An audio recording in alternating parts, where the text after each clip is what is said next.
personally am into the ritual, I guess, of course. of the exchange of the hard currency in order for the favor that is to be performed. Right. I would like her to play along a bit more if she wants to get the full treatment. Yeah, you've created a system of a transaction, and if she's not holding up her end of the bargain, then the whole thing loses structure. 100%, dude. And that's when the value of a good boy token ceases to have meaning, and that's where we end up with hyperinflation of good boy.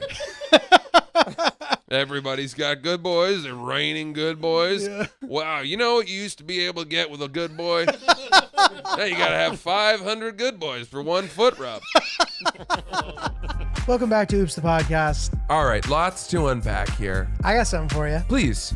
Julio, I don't know where you came up with that idea. Dude, this guy was a huge turkey. What is this, Japan? Which is Yeah. one of the reasons why I hadn't told you about it. No, and I also just assumed you were saving it for the pod if you were going to tell me, Yeah. which of course you were. Oh, But- yeah.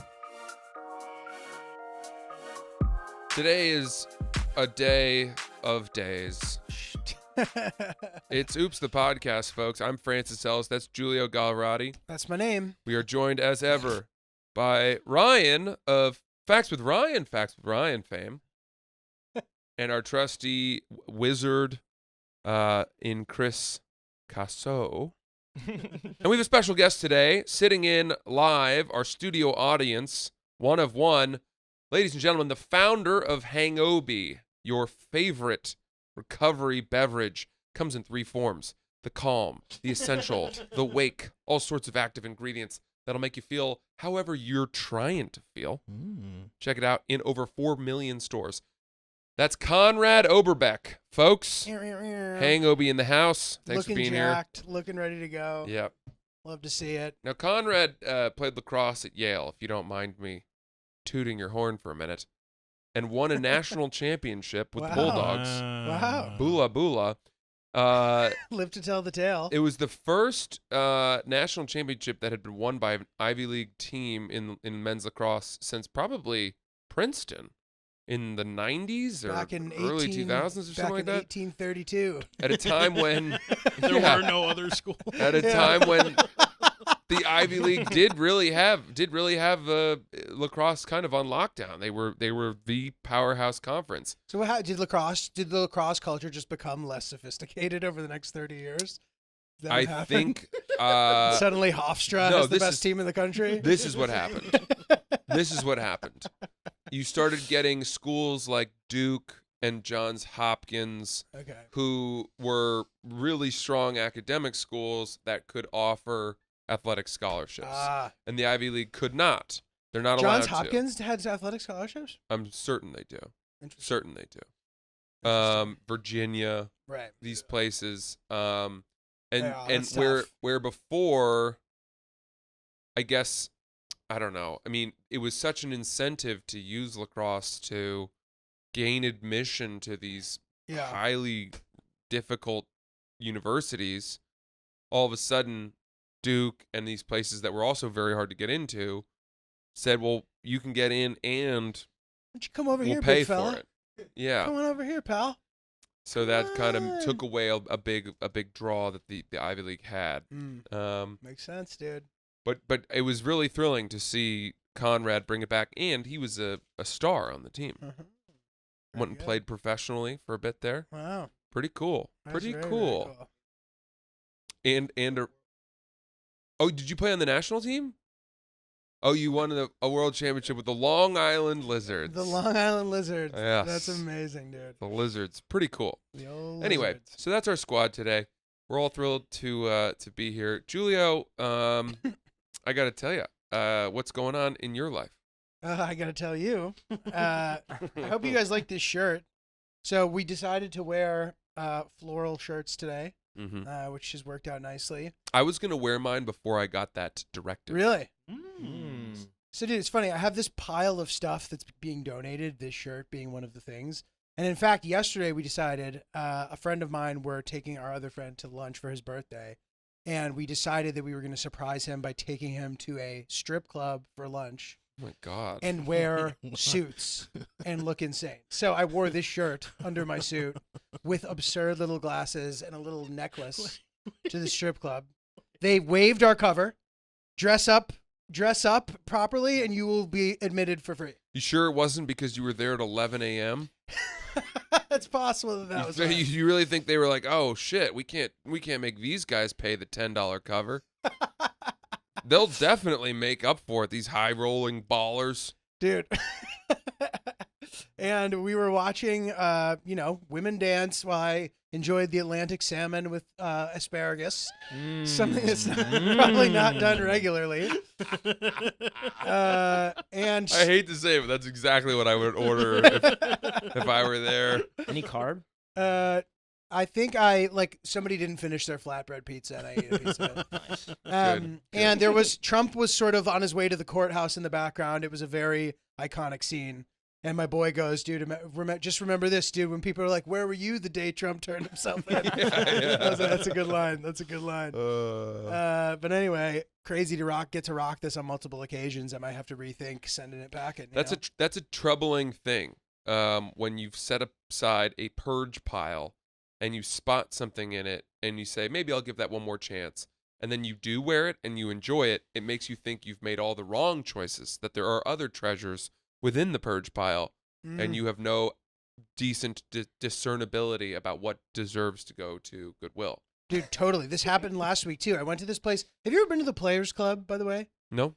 So it's near the stand. I walk by it all the time when I'm going there, and you have to wear a button-down shirt. What is this place? So it used to be a place where, okay, by the way, the Booth family, I don't know if it's the Wilkes Booth family or the Booth family, owned this establishment. It was like their townhouse before. Oh. I guess John Wilkes Booth was sort of the Osama bin Laden of his family. Oh. You know what I mean? Like a very you know what I mean though? Like a reputable family besides one extremely bad apple. You're no Booth. Yeah, so exactly. You're no Booth. You're no Booth of mine. So all these famous actors used to belong to this place. It was for actors, and on the wall there's pictures of all the members. Even Ernest Hemingway belonged. Sure. Humphrey Bogart, whatever. That whole list of Hollywood royalty. Blah blah blah. It's sort of unclear what the future of the club is. Like many things that were popping 100 years ago, they're not quite as hip as they once were. Sure. But you still have to wear a button down, and apparently the initiation process. You just have to get bombed with the other members so that they can see that you're cool to hang after you've drank a lot. Okay. Which is funny. So anyway, the only button down that I had was in the purge pile. The only button down that I owned. And it's not this one. See, this is a short sleeve button down. I don't know if that would have been acceptable. It may have been. But it seemed a little aggressive to wear to a place with a dress code. Yes, right. So anyway, I pulled the other button down. You only own one button down? Besides a shirt I wear with a tuxedo, yeah. I only own one button. What about a suit? I got to figure it out. You're telling me next wedding, it's anyone's guess? I'm going to have to buy new things. Why? Because I don't have them. Did you get rid of multiple button downs in the purge pile? Over the years, I have, What do you have against button downs? Nothing. I just don't have any. But why do you keep getting rid of them? I think I got rid of them at one point, and then I just never reacquired them. And that was, I had a few, got rid of them all. And that was because you realized you'd moved out of a phase in your life when you needed them more? No, I to be honest, I told Hill Dog, when I hit a certain age, I'm gonna be the suit all the time guy potentially. You're gonna move that way? Not tie suit guy, but just guy who's willing to wear a suit at all times guy. That's not the direction I'm going in. I don't ever want to have to go back to wearing a suit all the time. But my point was, I'm not averse to button downs. I'm not making a statement. I just happen to not have any currently. Understood. Understood. And I had a bunch, and when I used to be really skinny, and I had a bunch of button downs then. I will probably never be that skinny again for a variety of reasons, including the fact I would argue it's a little too far in the direction of skinniness. I was looking in the mirror, pinching the fat I could find skinny. It's a little bit of a problem, what do you mean? Why were you doing that? Because I had bought some sort of dysmorphia situation. And you didn't like to be able to pinch any of it? No, I thought that I needed to lose an additional 8 pounds or something. When it I'd stand up and be dizzy and be like, "Ooh, that's good." Damn, bro. 2015, dude, is a dark time for me. Okay. Anyway, whatever. So I had some button downs then. They'll never fit me again. So I got rid of them all. And then I don't know. I just don't have any. I gotta get some. I only have one as well. Well, I mean, I had a time where I had to wear button-downs to work every day. It was when I was working at the district attorney's office. And so I had a bunch then, Didn't you only work there for like a week? Oh, no, I worked there for a year. Oh, really? Yeah, that was the whole. What was the week thing? Oh, that was law school. Then I went to law school for 4 days. Gotcha. Yeah. Sorry. But the district attorney's office, I had to wear a shirt and a tie and trousers and dress shoes. And I got a whole bunch of, those non-iron dress shirts from Brooks Brothers or whatever. Oh, sick. And when I left that job and moved more into tutoring and comedy and realized that I had reached a point in my life where I would probably not have jobs that required me to wear button-down shirts and ties anymore, I did shed a lot of my dressier clothes. But I made sure to keep some of the hits. You still have some of those? Oh, sure. Nice. Oh, sure. You never know. And also, yeah, that kind of stuff typically ages fairly well. Weddings? Mm-hmm. You got to wear a shirt.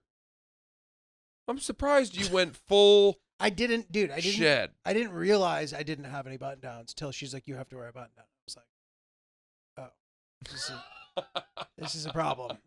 I haven't been like, you know what? I'm going to be Hugh Hefner from now on.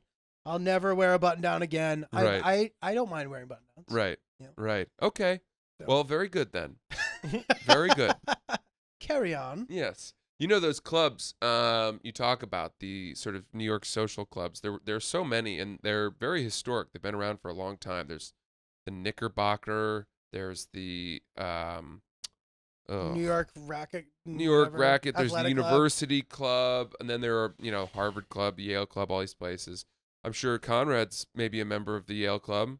Although unfortunately the Yale Club can't, I guess on their own membership, can't quite afford the upkeep of the place, so they have extended membership opportunities to graduates from the University of Virginia, as well as I think a couple other schools, Dartmouth.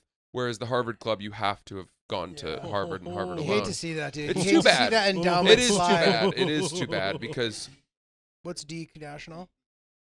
Deke. If any Deke Interesting. any Wow, person so who's in Deke, was can- Deke only at a couple places?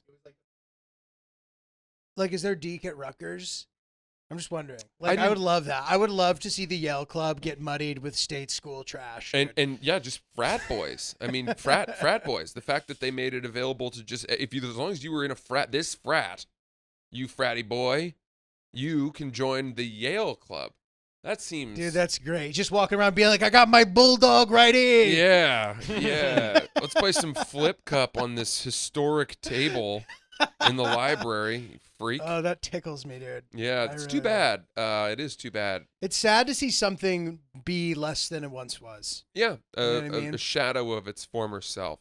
It reminds me of like a country club where like they insist on making the member picture look exactly the same every single year. Yeah, that. Like the boarding school photo. Or they've added a putt-putt mini golf in the back to bring in the summer trash because they saw the revenue opportunity. And that's going to help them improve the facade on the new library. The smell of dusty oak. Yeah. Hundreds of years old. Dude, apparently I heard that like the smell of old books is like a nice smell because apparently they used to bind them or whatever with a thing that would make you high if you were to sniff it in. Is that so? So there's still like a residual scent of it on books. Unless somebody was lying when they told me that. That's cool. I like thought that. that was interesting. I like that. Well, I used to go to with my grandfather to the Yale Club. He was a Yale grad. He's rolling around in his grave right now. Yeah, dude. yeah, he is. Yeah. But I used to go to he was part of a French club, a table, and they had this. It was my grandfather and 5 or 6 very senior octogenarians who would meet on Wednesdays for lunch, and they would hire a French tutor to discuss things in French, and he loved French, and they would bring me because I speak French, and I went a couple of times, and it was always kind of nice, a little chore-ish, but nice to spend that time with my grandfather. And also, my grandmother was, I think she was a major Francophile herself, or she is, and I always realized that as my French improved, so too did my stock as a grandchild. that the better my French and the more interest I had in French, the better my Christmas presents would be. The more candy You you know, receive. yeah, sort of the better. That is Like, really funny. you know, you want our Rangers tickets, like whatever. Yeah, oui. We can't go. Grand-mère. Merci beaucoup. I do love the hockey. So yeah, they're awesome. I was actually talking to your brother recently about his trip to France because I think we're gonna go in this summer to the same place that he went to Gourd. Were you on that trip? You were? The old gourd trip. Yeah, Gourd. Never forget it. Yeah. The old gourd. Anyway, trip. I'll stop throwing to Conrad because he doesn't have a microphone. But gee, what's Dude, all this talk is funny because it reminds me of a joke that I used to make, that I made once actually, that just did not land. And have you ever had that? Like you have I was like seeing a girl, okay, and I had this ongoing joke that I would joke around about the fact about where I went to school, and that made me a genius, okay, and I'd be like, well, I went to Boston University, so I would say that all the time, okay? Yeah. Which objectively, dude, in my mind can no way be considered as me actually being serious. No. I'm sorry to any of my fellow alums. Like, I know, everyone lists me like, it's getting even more and more respected. I'm like, dude, it's not fucking any school that we've mentioned so far in this conversation. It's not that level, and it's not gonna be probably. Shout out to Hans right now, who'd be like, well, technically in the LSE rankings, the engineering school is number 6 in the world. I'm like, dude, get the fuck out of here. So anyway, that was my joke, right? I'd be like, I went to Boston University. You know what I mean? And one day she's like, listen, I know like you think you're so cool because you went to Boston University, but you need to stop. It's really arrogant. It's really arrogant and obnoxious. And I was like, are you serious? Like, I'm not being serious about that. Like, right. In what world? And then I'm like, did I just like miss the point there? And I'm like, no, dude. Right? That's pretty good. You put her in her place. That's. But have you ever had that? Like, you thought that something was obviously a gag and people got really mad at you? For me, it was usually that I was hammering a joke to death and people just got sick of it. They're like, okay. Yeah. Yeah. Dude, I used to listen to stand-up on Napster all the time. That was what I listened to. Who was your go-to? Eddie Murphy, man. Yeah. I used to listen to Eddie Murphy at night, going to bed. I knew his act front to back, and I would go to school and quote it. I remember quoting his bit about Michael Jackson and how much everyone liked him. That Michael's a special kind of guy. He's special. I mean, it's good, clean, and wholesome. Because he would imitate how white people talked about Michael Jackson, and I used to just say that over and over and over until finally I remember someone being like, "Dude, we don't want to hear that anymore." So did you always dream of being a comedian? People ask me that. I don't think consciously that I did. I think I just loved it. I loved it more than music, and maybe unknowingly I was setting myself up to finally place myself on stage in my mind, but that didn't really occur. That didn't really start happening until I read Steve Martin's book. Interesting. Born Standing Up, which was in college. I think that was probably in high school, to be honest, and then I got into it. Might have been college, but I didn't start thinking about actually trying it until my junior year of college. Cool. This summer. Yeah, like for me, like I would see, like I'd be flipping through the channels and nothing else to do, and I'd see like stand up and I'd watch it, but I like wouldn't know who the person was, type of thing. I'd be like, oh, that's that guy. I even recall like early Bill Burr being one of those people. Yeah. Like, oh, this guy's great. Oh, this guy. You know what I mean? Yeah. But it wasn't like I didn't know who anybody was, and I don't think that I knew that I wanted to. I used to. That was for me. Lewis Black was like that for me. I used to watch a lot of him on Comedy Central stuff. Just I would see him all the time and thought he was hysterical. He had a joke that was, if it weren't for my horse, I would never have spent that year in college. Was something that he overheard and he never got an explanation for what that person meant, and it drove him insane. And he got really angry about it, and it was just so funny to me. That was good. That's a good bit. Cheers to another round of Hangobi with the boys. We got our man Conrad Oberbeck in the house, Face of the founder company. and face of the company. What's your favorite of the three? Honestly, I kind of do I kind of have one each part of the day. Oh wow, you have three. So you drink I'm three. a balanced drinker. Wow. People hate that answer. You know, they're looking for a little juicy, a little gossip to crap on the other two choices. But Yeah. it's really wake in the morning, get going, kind of that skip the coffee vibe. Essential, great for digestion. So you have like a sub for lunch if you want to get after it. Totally neutralizes the afternoon. So maybe I should be bringing that to Afghanistan to prevent food poisoning. Yeah. If you Yeah. like IBS, irritable bowel syndrome, taken away. Yeah. Totally neutralized. Phenomenal. Yeah. And then calm right before bed. So it's just you just run through the cycle. If you're choking down a foot long at 2 p.m., make sure you got that essential to help you. Especially if it's Subway. Grease the wheels. Yeah. just swallowing a sword of bread. We're coming up on year 2, launched last March. So very excited to finally get that first year into the books. Oh yeah. Okay, survived. Yeah. And that first year was really about building in New York, building the online presence, grew to about 220 stores in New York. Really exciting. Sick. And then now expanding nationally. So unlocked about 4 different national distributors and hopefully seeing the store count grow to 750 to 1,000 over the next couple months. Go. Whoa. Let's And, fucking go. All around. And then get into some big chains. So Let's fucking go. we're eyeing down some big wins, but excited to really take it to the next level after seeing people love it in New York. All thanks to you guys too. Hell yeah. You guys are building that buzz, which is what it's all You about. guys heard it here, straight from the stallion's mouth. Let's get it worldwide, and then Francis and I are going to buy yachts Yeah. with our Hangobi earnings. So. Sponsored by Hangobi. Sponsored by Hangobi. Guys, right now you can find Hangobi in over 200 stores in New York. It's absolutely delicious. The calm, the wake, the essential, whatever you're feeling for your need for that point of the day, mix it up, mix and match. Treat yourself. This is the face of success and health and beauty. Our dear founder Conrad. Go to hangobi.com. Use promo code Oops I'm Hung, no apostrophe in the I'm, and you will get 30% off of your order today. Hangobi.com. Oops I'm Hung.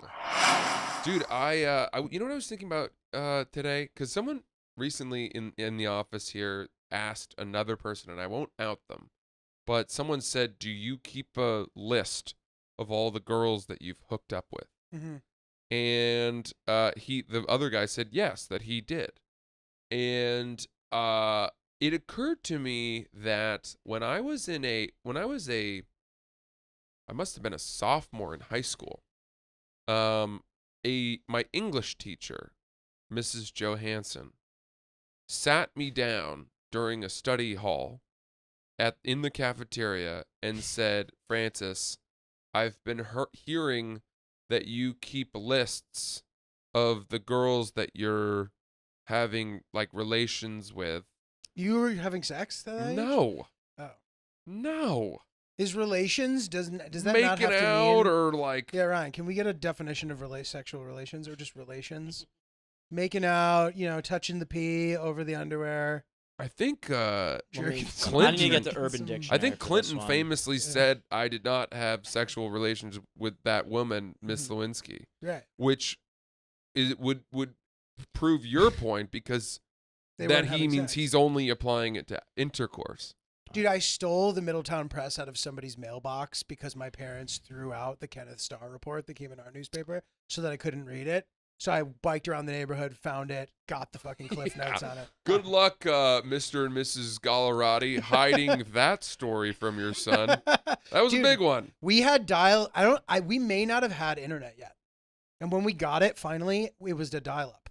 I don't think we had fast internet until I was a senior in high Dude, school. I didn't get the details and I didn't understand that story until weeks in. I was in a warm-up line on my travel soccer team, and this kid from Brunswick was like, yeah, he got a blowjob. And I was like, what is that? And then he explained it, and I was like, there's no way. People don't do that. That's not possible.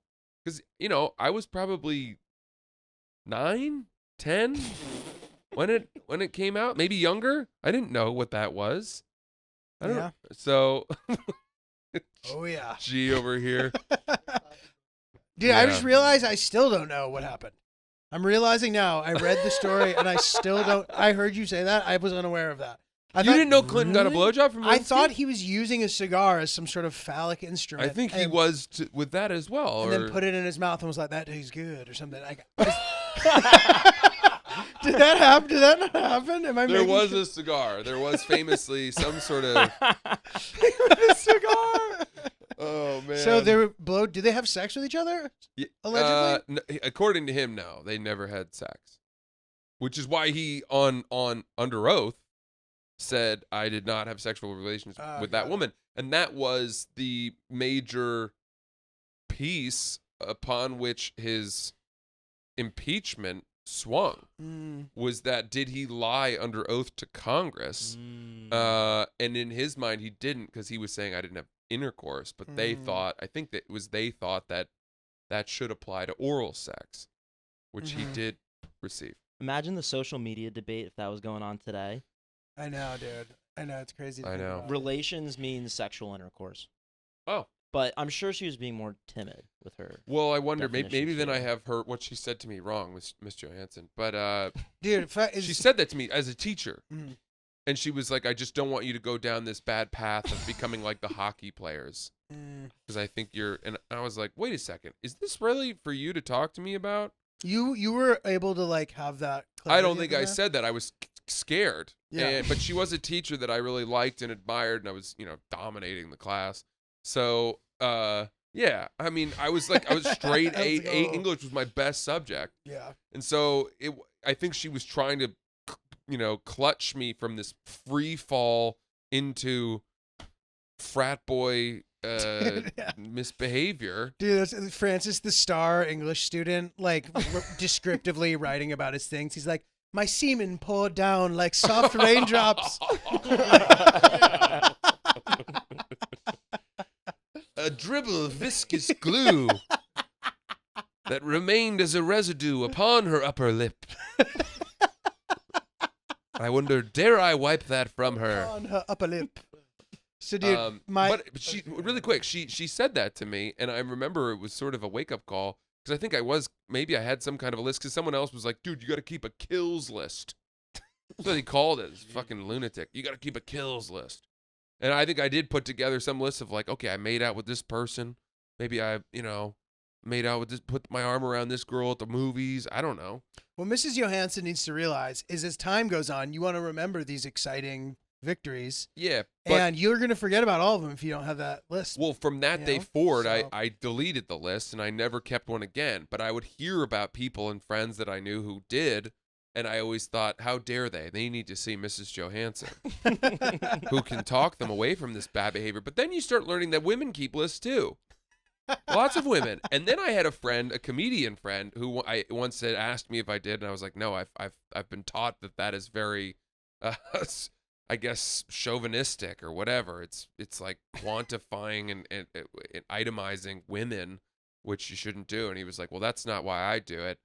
I said, why do you do it? And he goes, because if I've slept with 55 women, which I think was his number or something, and he goes, and woman number 50 calls me and says that she has chlamydia, then I only have to call 5 other women to let them know. That's a cop out. I thought that was a great answer. How quickly did he run up this 55? It would be like number 50 is presumably a little while ago. It's very easy to find out. You don't need to go to the books for that one, dude. It's just the last person. You know what I mean? Yeah, but maybe it's not though. What if it's 5 people ago, and then you're glad, and you don't think, oh shoot, where were they in the scheme of my sexual endeavors? And then you don't have to call number 49 by accident and say, hey, you might want to get tested. Someone I slept with just told me they had chlamydia, and embarrass yourself. He's at number 55 now. In what world is he calling number 49? Unless, like I said, he's been on a rampage. If 50 calls him and says, I have it, I think I might have gotten it from you. Okay. And then he says, oh, shoot. And he's not keeping the list. And maybe 49 and 50 were in the same weekend. Maybe, you know what I mean? How does he not remember who 49 is my only point. Why would he have to look at the list to remember who 49 was? If it happened in that close of proximity and you don't remember who all the other people are, you have like a disorder, like a memory disorder, and should get checked out. Maybe. I think that I don't know. Unless you have had sex with like 5 people that week. Which I know people do shit like that. And in which case you'd be like, let's quickly. Yeah. He'd be like, okay, there was her and her. Oh, I gotta look at the list. Dude, I heard a crazy story. And I'm not even gonna like draw any connections to where I heard this, but I heard a story about a very, very prominent Olympian, one of the greats, who in the Olympic Village. You just drew a pretty good. Yeah, that's fine. I can live with that. Okay. I can live with that. One of the greats who in the Olympic Village was just. We all know that it's an absolute, writhing orgy of beautiful people, but he was in the Olympic Village, and I think he slept with like 8, Slovenian pole vaulters in 7 nights, and he and his buddy on the team, because they would have. Is that real? The Slovenian pole vaulting Well, it team? was like a Slovenian pole vaulter, and then It was all the Slovenes? and then a Kazakh jiu-jitsu specialist, and then a friggin', whatever. Got it. And then and that this was at the time when Sports Illustrated was at its peak. So Sports Illustrated was throwing parties a lot of the nights, and the parties what they did was there was like a parking lot nearby or something, and he and his buddy went and broke a street lamp in that parking lot to create a corner of darkness in which they could take. Oh, nice.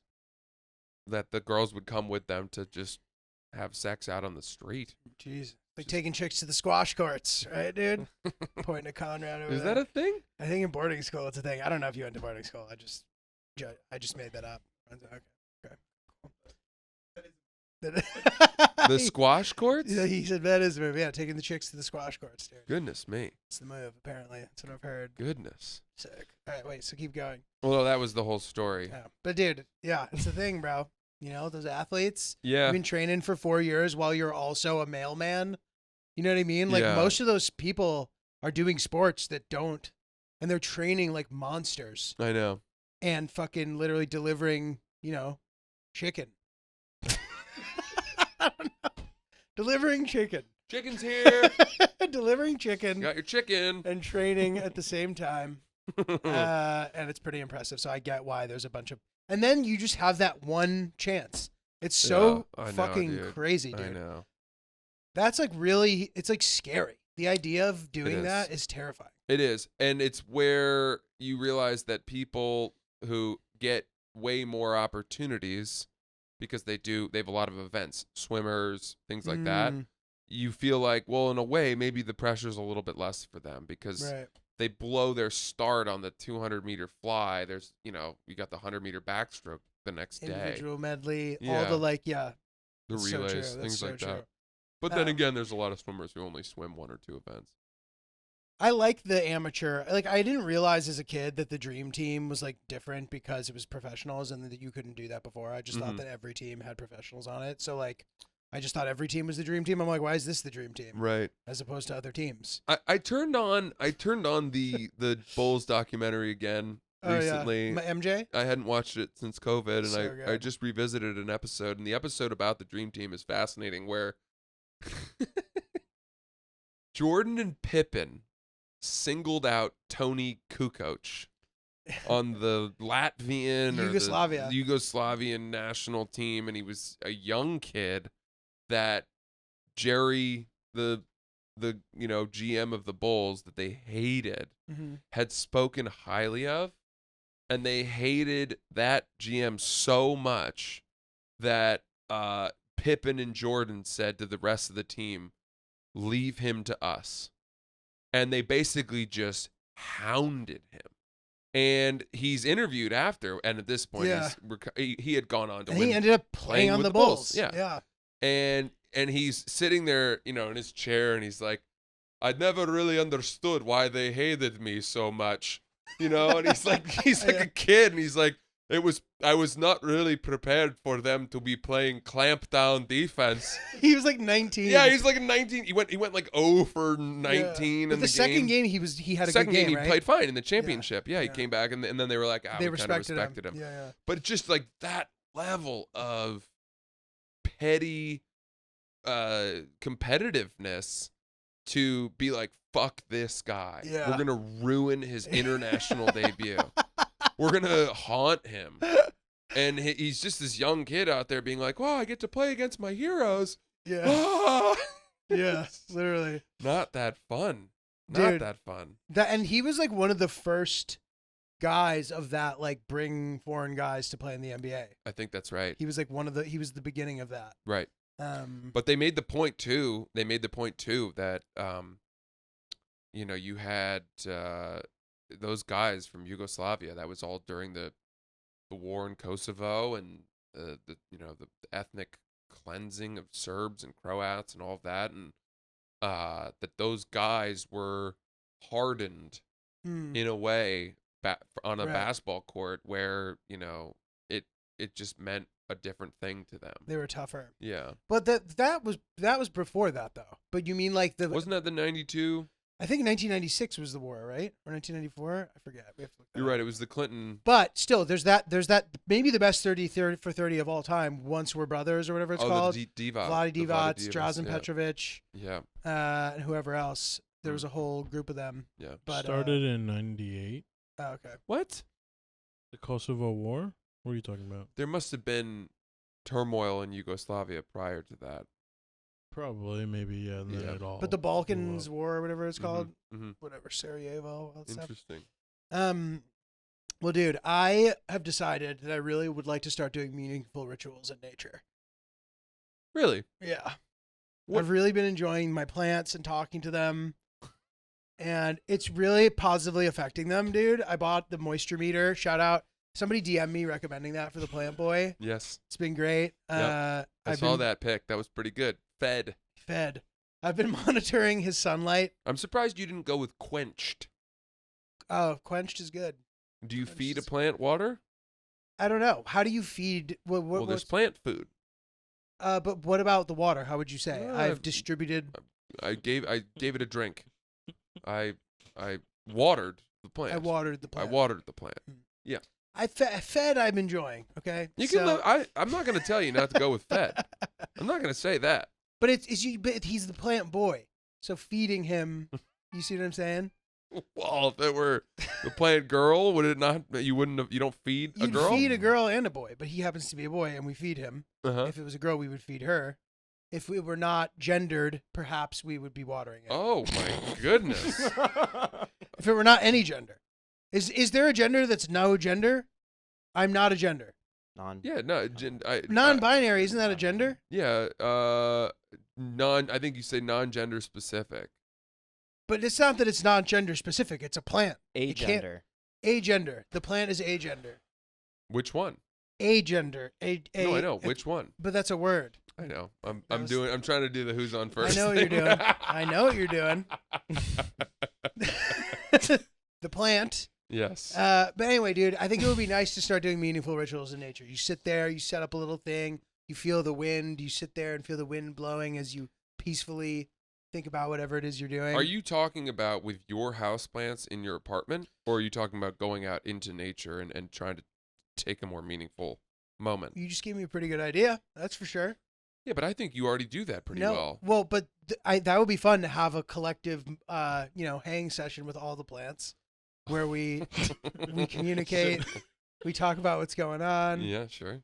Do I got something on here, Ryan, or are you scratching yourself? I was just scratching. Oh, okay. Something on my No, you're shoulder. You talk to the plants, see what's up, have like a discussion, but what I meant is sort of like, you go into nature, you set up a whole thing, you write down stuff you want to let go of, and you light it on fire and sit there for a half hour or something.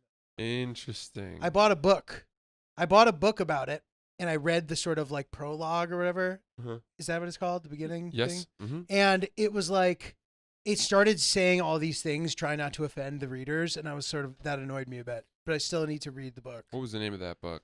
Something about meaningful rituals in nature, I believe. You know that Found a book with the exact name of what I'm trying to do. Emerson wrote Walden Pond, which I think is first of all really challenging, but there are some passages in there that I would think you would really love. Yeah. Yeah. Can you look up the following passage, Ryan? Just type in I went to the woods. It's something like I went to the woods to see what life was all about.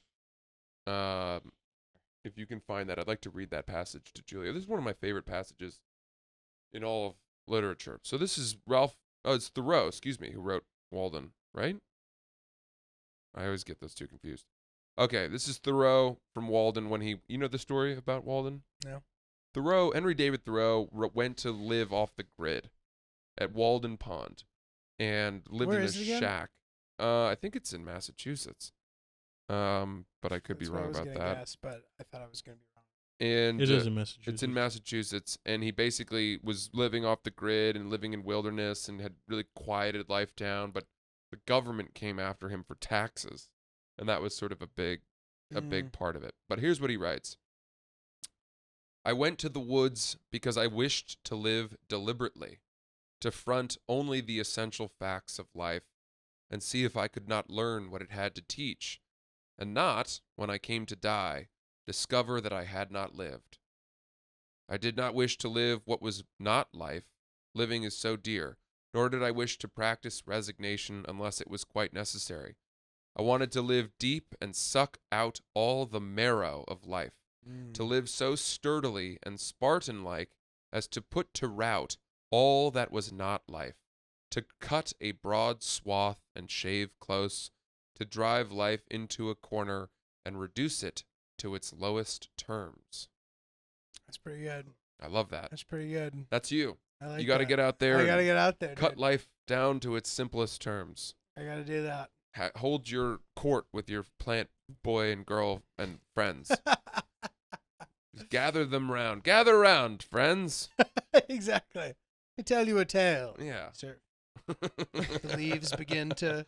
Oh, they're excited They're today. excited. They're good Yeah. plants, dude. They're good plants. May I recommend something I like to do? I like to go out in nature to maybe an arboretum or Oh, Central Park and okay, Chris. take some of Earth's things like mushrooms and enjoy the nature and become one with them. I like Ah. that. And I I like think that. that you should do that as well, especially That's nice. when spring is springing soon. Spring Yes. has sprung. And you can go to the botanical gardens and view all of the lovely Earth's Hear all the sounds. presence. Sounds nice, Chris. That does sound. That really does sound nice. That sounds really nice. You know, it's one of those things that people always talk about doing, and then they never actually get around to doing it. I'm I know. I'm We doing should on do it. Friday if you would Chris like to does it. join. You're doing it. Wish I could have shows. Mm. Oh no, during the day. Not at I night. know, but like I won't. Like I can't have anything else on my calendar that day. You know what I mean? Hmm. I can't like explore that deeply and then do other things. Right. Yeah. Hard to come back. As from time that. goes on, I need like more and more time on the front and back end of an experiences like that, which is Mhm. what makes me less likely to do them as time goes on, which is a bummer. Mm. You know, Mm-hmm. I'd like to still be participating in that. Mm-hmm. So, guys, exciting news. We've been working on some merch Ooh. that's coming down the pipeline. We're going to start off with some basics. Pipe it up. Ryan was heavily involved in the design, and shout out to the people here who do the merch too. It's coming down the pipeline. Yeah. And I'll never forget, dude, our first foray into merch, I was running back and forth to the post office and physically mailing things to people, Yeah. which was just like crazy. Been there, done And- that. And I felt like sort of a struggling small business owner, to be honest, in that Mhm. moment while we were Mhm. doing that. And it made me realize that how great of an asset ShipStation would have been if I had known about it at the time. Mhm. When it comes to saving money as a small business owner, literally every little thing can make such a big difference. And ShipStation gives you access to discounts of up to, catch this, 84%. bro. 84%, Off guys. of USPS and UPS rates. You can manage every order from one simple to use dashboard. When you lower your shipping costs and make returns easy, your customers stay happy. You save money. It ain't rocket science. Not sciences, rocket you know science. What I'm saying? It's not. ShipStation effortlessly integrates everywhere you sell online, including Amazon, Etsy, eBay, Shopify, and more. You can manage every order from one simple dashboard. Like I said, automate routine shipping tasks, print shipping labels, easily compare rates and delivery times to optimize every shipment, automate delivery, notifications. Mm. Francis. Mm-hmm. Francis. Worry less about the bottom line when you save money with ShipStation. Go to ShipStation.com and use code OOPS today and sign up for your free 60-day trial. Try it. That's ShipStation.com, code OOPS. Dude, so I have a new fun incentive program for Hill Dog. Okay. Would you like to hear about it? I would, sure. Absolutely. So she really likes getting foot massages. Okay. And From you or from professionals? both. Okay. I have pretty strong hands. I can get in there. You know Yeah. what I mean? But if Yeah. I hear you. you know what I'm saying? But like in order for me to do it properly, it's very taxing physically. Like it requires just a lot of strength, and I feel it in my whole body if I'm to do it properly. Holy shit. I really get in there. I'm using my entire arm. Sounds like she's got a very high tolerance for pain. Dude, she does, and when she experiences the pain, she's just going, ah. She laughs. Ah. Dude, it's crazy. I'm like, Oh my god. I'm like, what is wrong with you? Are you okay? She loves the pain. Oh dude. my goodness. She loves the pain. Oh my goodness. I know. So like, I get her. I really squeeze hard on this right here. Anyway, so I'm reluctant to give them to her because I know how much it requires. So if we're just sitting on the couch and she has her feet on me and she's wiggling her toes, I know what she wants. Mm. But I'm not. But I'm not willing to do it all the time. So what I've done is I've begun to procure her with good boy tokens. Anytime she does something nice or does something well, and she's able to redeem them as ever she sees fit. Uh-huh. And usually they'll be for a foot massage. So she'll occasionally pull one of the tokens out, and I got to do it. There's nothing I can do. All right, so give us an example of how she would earn a good boy token. You know, sometimes the one person committee is just in an extremely good mood, and Uh-huh. he'll give her, a free play token. A free play token. Or, if she like has a really hard day, Okay. or as like a little surprise that goes along with another surprise. So if I bring her a coffee in the morning, she's not expecting it. Maybe I'd slide a good boy token. Now, do you have a physical thing to give her? Physical tokens. Oh, where'd you get those? Amazon. What do they say? They're just generic tokens. Uh-huh. They don't say anything. And how many does she have? Has she stockpiled a lot? So this became the problem. She would say that she'd redeem the token, but then she wouldn't go physically get the token. I'd be like, this is against the point of this. Yeah, she And then needs she'd to be annoyed and she'd go get it. And I personally am into the ritual, I Yeah, guess, of course. the exchange of the hard currency Mhm. in order for the favor that is to be performed. Right. So I would like her to play along a bit more if she wants to get the full treatment, because it ain't happening unless she has the certificate. Yeah. You've created a system of a transaction, and if she's not holding up her end of the bargain, then the whole thing loses structure, 100%, dude. and that's when the value of a good boy token ceases to have meaning, and that's where we end up with hyperinflation of good boy, runaway good boy. Everybody's got good boys. They're raining good boys. Yeah. Wow, you know what you used to be able to get with a good boy? Now you got to have 500 good boys for one foot rub. Soon she'll be buying the tokens herself on Amazon. I remember back in my day, you could get a comic book for one good boy. The cost of a comic book. Good boy hyperinflation. Yeah. Dude, that is phenomenal. That is phenomenal. That was a really sad part, by the way, of that Last of Us episode, when he's talking about how much something is worth. And he's like, well, it was worth. I haven't really. You watched that episode. I know Oh, you did, really? 'cause it was in the love story episode. Oh, okay. Yeah. But anyway, like he's talking about how much some like piano or something is worth, Mhm. or something, or a bottle of wine. And to see him be like, well, it's worth it, and then see him be like, well, it was worth it. I'm like, damn, dude. Yeah. That must really suck. Mm-hmm. Even too soon still, bro, even with COVID. I get that that's like a significantly worse version of a pandemic. Right. If you even want to call it that. I don't know. It's like a fungal, whatever. Fungal apocalypse. Yeah. Yeah. You know what's crazy? Did we talk about this already? What happens in that show actually happens with insects. I've heard that. Yeah, like ants will start growing shit out of their head and acting crazy. It takes over their brains. Yeah, I've and heard and that. they run north to get as high as they can because the fungus likes sun. It tricks their brain into going into the. It's like Oh. Fucked up, dude. That is cool. But not improbable with humans, they said. Although they said that global warming may make new fungal infections, airborne fungal infections appear. So Wow. be careful out there, everyone. What do you think is gonna get us in the end? Dude, that's the thing that's so funny. Like, it could be a bus, dude, that gets you. I think You mean us? I think Us? the human race. What's gonna get us? And I wonder, probably like some sort of climate change situation. Yeah. Although we probably will be able to figure out a way to survive during it. Like, I don't mean climate change, like conventionally speaking. I just mean like as time goes on, if there's another ice age or something. You know what I mean? Well, I don't understand the whole asteroid thing. Because people are always talking about, a giant chunk of this thing just passed within 14 yards of Minneapolis. It's the closest one we've had in 14,000 years. And it's like, okay, why did you say that? What's the point? And if that's true, how are we all able to continue living and forgetting about those? Yeah, I don't know. I always am kind of like, all right, hopefully by the time that actually becomes a problem, we'll just have some reason to fucking blast it into smithereens or whatever.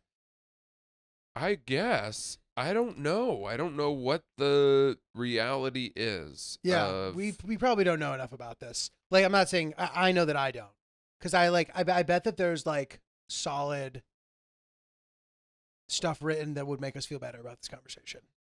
I I hope. suspect. It just Do you seems worry about random. that? I mean, What's on your worry list right now? I feel like Russia has lowered on the list of Yeah. worry, which one thing that I said that has aged well with my predictions of world trauma. I incorrectly, Conrad said that COVID wasn't going to be a big deal in February 2020. uh-huh. I've had a couple swings and misses. I think that dramatic climate events worry me in a big way. What about AI? That one doesn't worry me as much. What doesn't worry you about it? I'm not worried. I'm just curious. I want to hear your. I just think that I don't. Maybe it's just ignorance is probably why I'm not worried about it. I'm not really aware of what the existential threat of artificial intelligence is. Right. With that said, when you have the brightest minds in technology collectively warning us about this, that's troubling. Yeah. That's troubling. So why then? Okay, so then why, if they're doing that, because they are doing that, and when I hear them saying stuff like that, it's not my favorite. I'm like, okay, well, should we just not do it then? You guys are the ones. It's you yeah, guys. Don't warn me. What am I supposed to do? Pick up my MacBook Yeah, exactly. and be like, goodbye, AI. right, but then they're Here's the same companies making the AI. Exactly. So I don't understand. Well, if you are afraid, why are you still doing it? You Maybe know? they're trying to tell people don't use ChatGPT or whatever the hell it is. But I think Microsoft has its own. I guess the threat is that artificial intelligence will be able to create false realities that are imperceptible from the truth. Like Ex Machina. That movie's fucking great. And you know, create a video of us, you know, banging some chick somewhere, and our wives will see it and be like, "What the hell?" And you're like, "Dude, that wasn't me."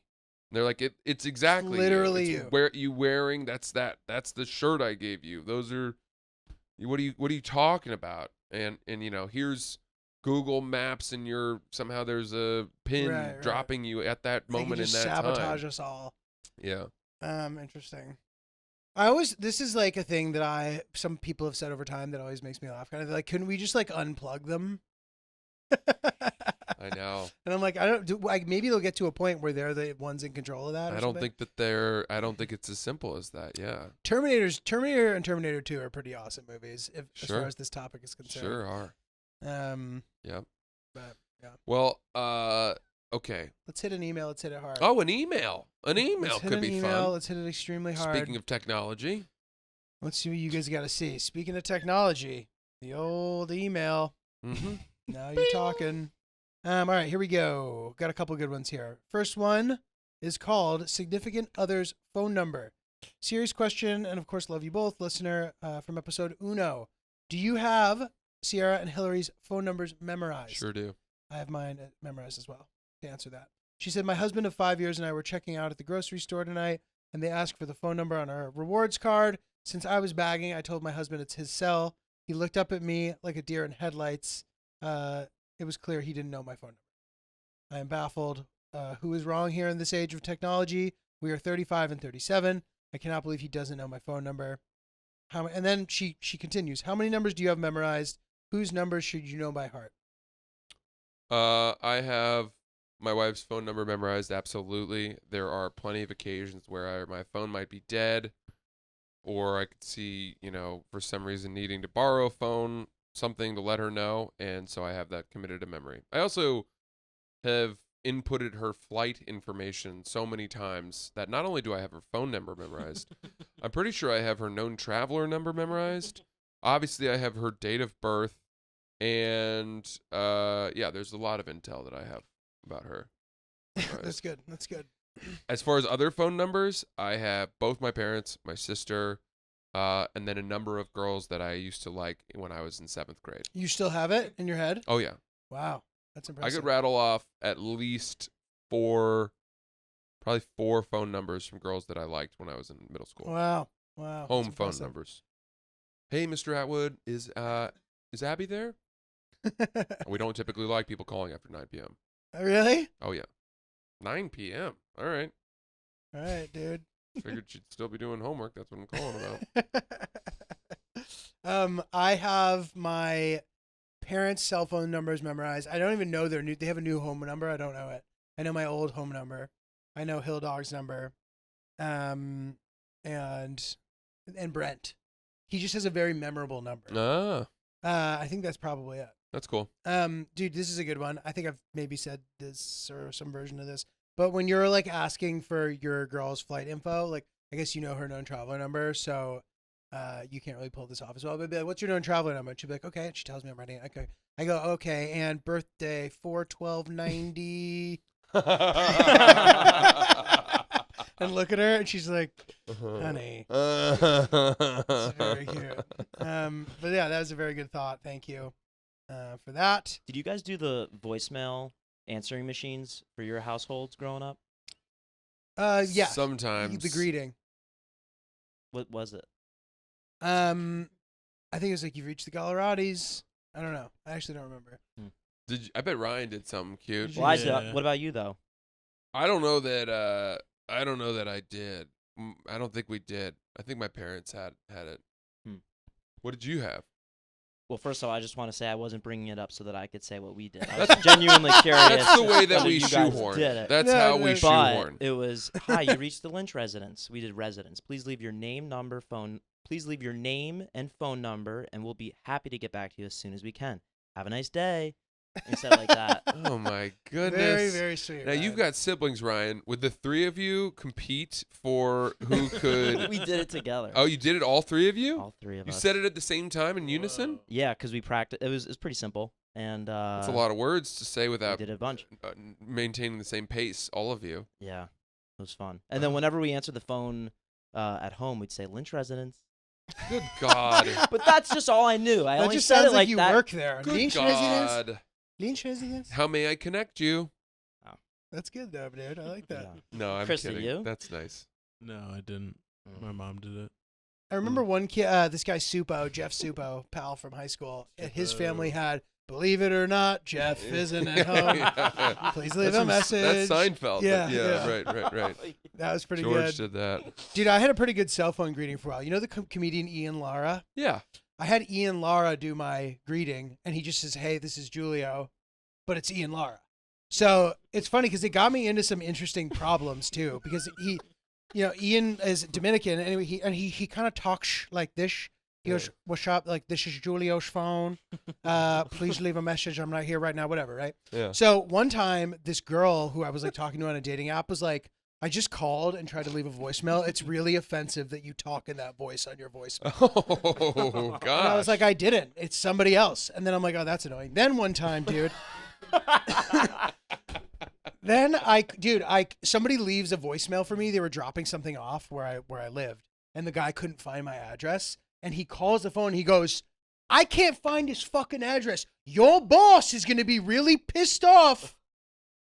And then I call and I'm like, hello. And he goes, oh, hey, sir. And I was like, damn, dude, that is like, Oh. that's fucked up.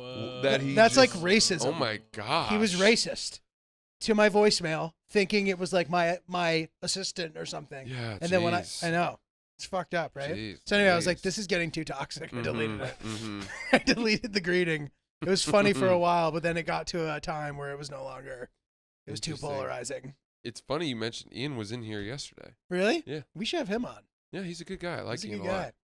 guy. I had no idea he was a native Spanish speaker. I wouldn't have known that. Literally either. until I've known the guy 10 years. Maybe last year I figured it out for the first time.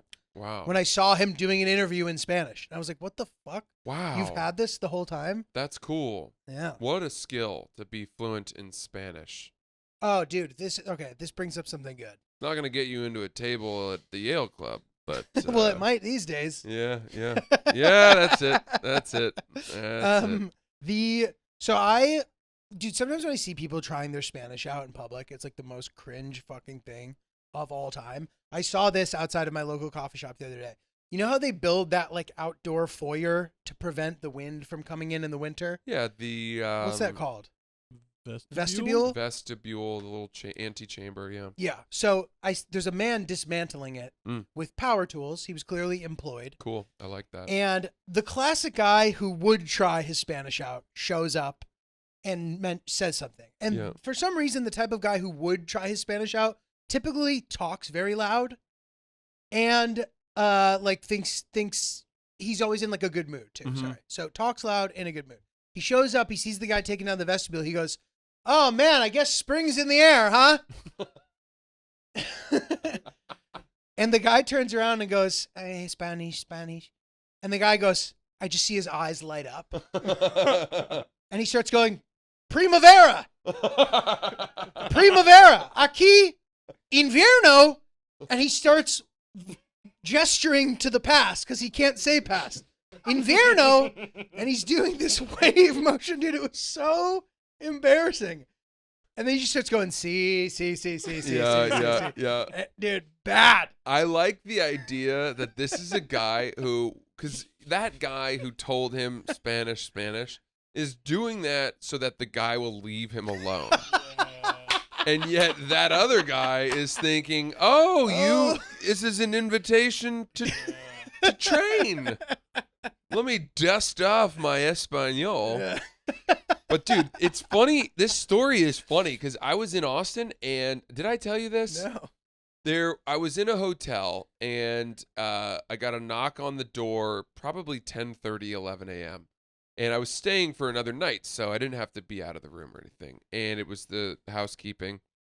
And I went and opened the door, and I said, I'm leaving. Can you come back in 5 minutes? And she goes, Española. And I said, 5 minuto? She goes, sure, yeah. And it's like, all right, if I can come to 5 minuto, you can probably come to 5 minutes. Am I wrong about that? Like, if you get 5 minuto, then 5 minutes, I would think her English is better than my Spanish. Right. That's a fair thing to assume. But maybe she's like fresh. Maybe she just got here or something. Either way, I hadn't said anything, super complicated. Mm-hmm. Is this racist? No. I'm not saying like learn English in our country. It's it's like if I was able to know 5 minuto, then there's a pretty good chance that 5 minutes. Right. Right? I hear you. I don't think that that's controversial. How did I unlock her understanding with 5 minutes? With 5 minuto, when 5 minutes was just like, I have no idea what you're saying. I'm so sorry. I'm baffled. There's no way that I can possibly get this. Uh-huh. And then I was like, cinco minuto. And she's like, oh, why didn't you start with that? You It know would what I have been funny mean? if she actually said, "Why didn't you?" Start Yeah, with like that?" what do you, well, why, if you could have said that all along, I mean, come on. Dude, randomly, Donnie is like fluent in Spanish. I don't know if you've watched any of Is his that right? Santo Domingo videos. Donnie is like able to access many different conversational phrases on the spot to talk to people in Spanish. I was That's cool. extremely impressed. That's cool. I always Uh, wished that I'd learned Spanish, but yeah. You know, dude, sure didn't. it's funny. Yeah. Like that's why I like going to places where you are rewarded for learning some of the language Mhm. instead of scoffed at for Right. knowing a lot of it. Right. You know, if you like are trying Spanish or French in places and you're not that good at it, they will answer in English passive aggressively or sometimes literally roll their fucking eyes in your face. Wow. Or rob you, dude. If you're in fucking, I you know, guess anything South could America or happen. whatever. Yeah. Could So- be anything. you go to Russia, bro, you learn 5 words, you're the man. Really? You're the king of Russia. They open their hearts to you Yeah. and their doors. Wow. It's pretty wild. That's cool. Anyway, That's Oops, sort the of the whole thesis behind Bert Kreischer's machine story. I don't know it. You don't know the machine story? Mm-mm. It's the bit that made Bert Kreischer. They Really? just made a movie about it. Yeah, they just made a movie Wow. called The Machine. I gotta watch it. That original bit went mega viral, and it's a long story and bit, and it's incredible. Yeah, I'm gonna check it out. Oops, the podcast. I'm going to be at Facts with Ryan. Facts with Ryan. Facts with Facts Ryan. You've reached the Lynch residence. Please tell us your facts. That's good. That's very Johns good. Johns Hopkins does not offer athletic scholarships for football players. They do for lacrosse. Do you know Oh, that? interesting. That's probably because they're D3 and everything other than Right. That's what I was. lacrosse. That's what I Yeah. thought. Yeah. Interesting. Napster launched on June 1st, 1999. Morgan Freeman, Marilyn Monroe, and Tom Holland were born on June 1st. The average piano is Wait a worth second. Where did that come from? Yeah, why is that? because that's the same day that Napster came out, Ah, okay. but in okay. different years. I love All the right. idea of completely random facts with Ryan. I wasn't smart enough to make the connection. I wouldn't have gotten that either. Yeah. The average piano is worth $4,750. Wow. Christ. And then an article from the Jerusalem Post yesterday said that an asteroid the size of 787 matzahs is set to pass over Earth on Passover, Oh wow. which Wow. the day we're recording is today. How far? Tov. Do you know how far away these things are? What's the close? See if you can find the closest asteroid to Earth over the last, I don't know, 100 years or something. Closest one. Over Minneapolis. Just That's so people feeling the wind in their hair. It's interesting. They also are anticipating ones in the future.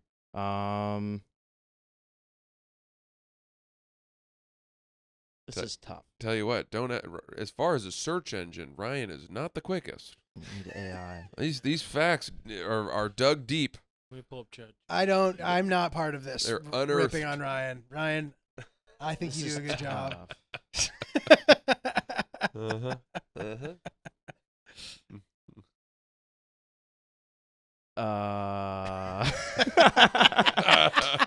There, I don't. January 26th, an asteroid came about 2,200 miles above the Earth's surface and passed over. Dude, that's not That's far. not far. That's That's closer. not That's far. like here to Wichita, dude.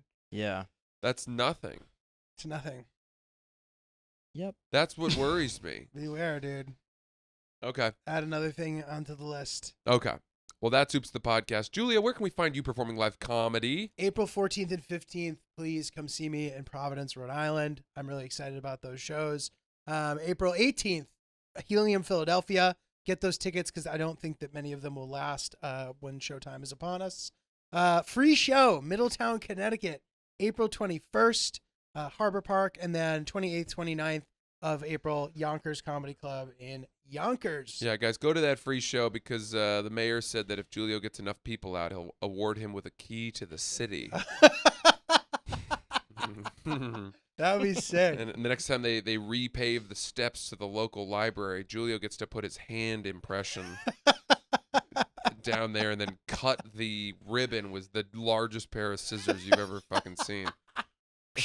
Yeah. Where do they get May this be a place of learning for all, for generations to come, in this good town of Middletown. Middletown. Guys, I will be in Dallas this weekend. Dallas, Plano at the House of Comedy. Then we are on to San Francisco with Little Sasquatch at Cobb's. Very few tickets left for that, by the way.